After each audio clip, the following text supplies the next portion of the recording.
Trail runners, welcome back to Chasing Gold, where we are chatting with some of the top runners heading down to Bandera, hoping to get one of those golden tickets into the Western States Endurance Run. Today on the show, we have running royalty. We have Miss Courtney Dauwalter. Courtney runs with Solomon, Michelob Ultra, Tailwind, Kodiak Cakes, Injinji, Sunto, Lecky, Squirrel's Nut Butter, and Sun God. She has won everything. I can't even start to list it. It would take all day. So, welcome, Courtney, to the show. Thank you. Absolutely. Courtney, it's been a heck of a year for you. You've done some great things, from winning at Hard Rock, Collegiate Loop, recently winning at Diagonal Day Foo. How are you feeling after such a big season?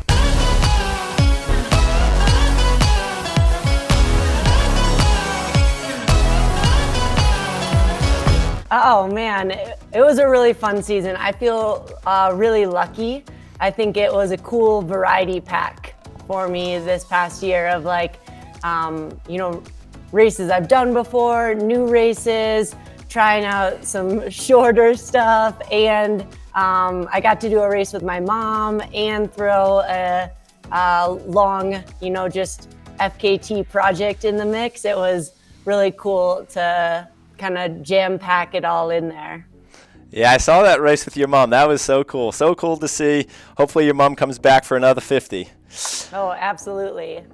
And thinking of your racing, how do you select your races for the year? Is this something you're doing kind of spontaneously, or are you thinking throughout the year, now are you kind of mapping out your year?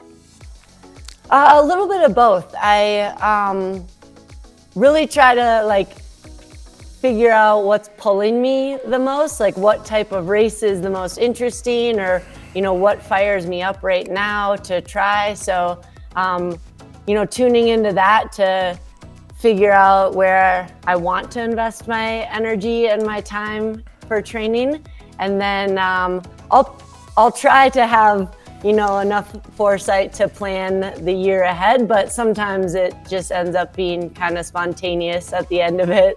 Sure. And if I look now at your year, you are registered for Hard Rock, and you are now running for a ticket that would put a quick turnaround from Western States to Hard Rock. If anyone can do it, we know you can. Is there anything else in the 2023 year you're thinking of? Of course. Nothing to share yet, though.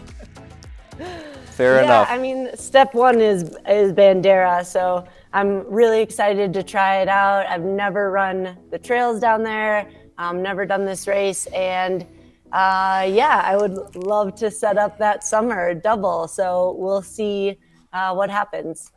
Absolutely. And if we look at Bandera, right, it's just it's a punchy course. It's got a lot of 200-300 foot climbs at the start. Then there's that section towards the middle that's a little flatter and people open it up, and then again more punchy climbs.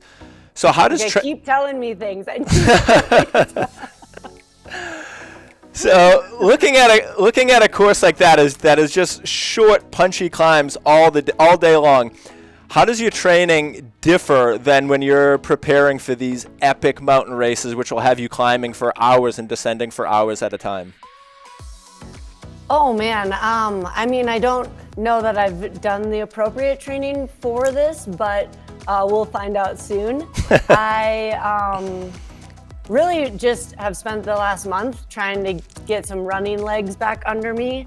After the last race of my season this year, I took a really big chunk of time off to just reset, rest up, recharge, and have been building back in since then. So we'll see. And it's full on winter for everyone, so it's cool that you have to get a little creative sometimes with your training.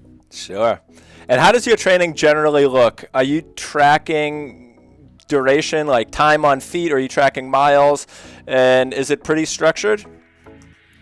It is not very structured. I go by feel every single day, and I start a watch and stop a watch, but I'm not usually looking at pace or mileage. It's just kind of like going until my feet bring me back home, which means I'm hungry or tired or both, and then seeing what the next day holds. So it's not very scientific. Sure. And going back to the Bandera course, it is 2 loops. So I always think as a coach or as an athlete, like this is a great opportunity to get that data point to see how does an athlete do in terms of pacing, right? It's a 2-loop course, so we can look at it. It's black and white. How did they do lap 1? How did the athlete do lap 2?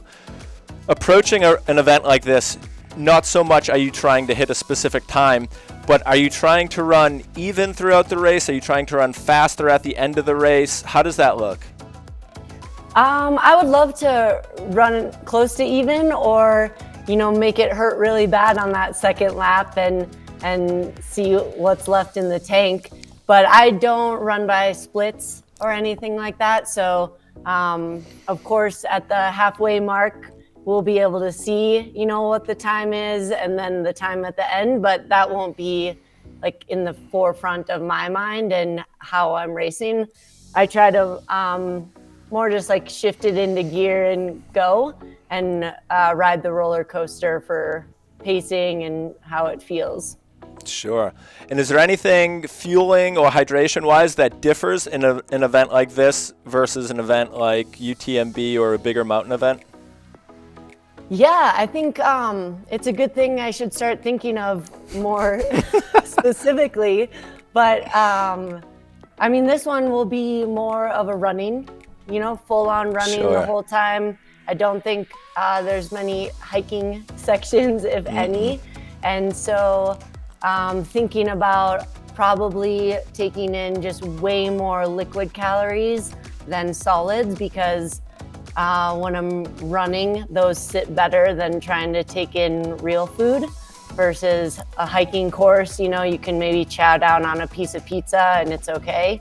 So I'll be doing a ton of tailwind throughout the day probably, and then seeing if I throw in any other like gels or waffles or anything. Sure. Let's in States. You've been out to States twice. The first time, 2018, with a win. 2019 did not complete. So getting into States in 2018, was that a golden ticket, Sean O'Brien or Black Canyon? I saw one of those two. Yeah. Yep. So you are a golden ticket winner already, and now you're going for another. I think at a lot of these golden ticket events, right, we have a lot of upcoming athletes in the sport. Even when I look at like who's in this field, I know there's a bunch of athletes that I might not know their name, and they're very willing candidates to take on a ticket. So I always think that there's a lot of young, hungry athletes coming for this race. I don't think you get intimidated, but are you thinking about this at all? Are you thinking about the competition? Or are you just going in there knowing you have to put in your best day?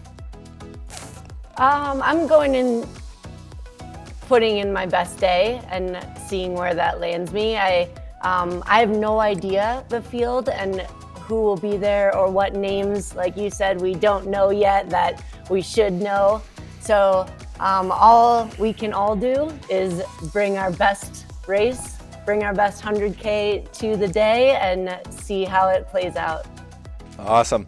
All right, Courtney, that is going to take us into the 10-question fast-paced fartlek round. Are you ready? Oh, geez. Okay, yeah. It's early here, let's keep in mind. So let's see if I can get my brain going. All right, number 1. What sneakers will you be wearing at the Bandera 100K? The Salomon S-Lab Ultra 3. Great shoe. Favorite local trail and why? Oh man, all of them. The Colorado Trail runs right by here, so I love getting on that. All right, how about race superstitions? Do you have any?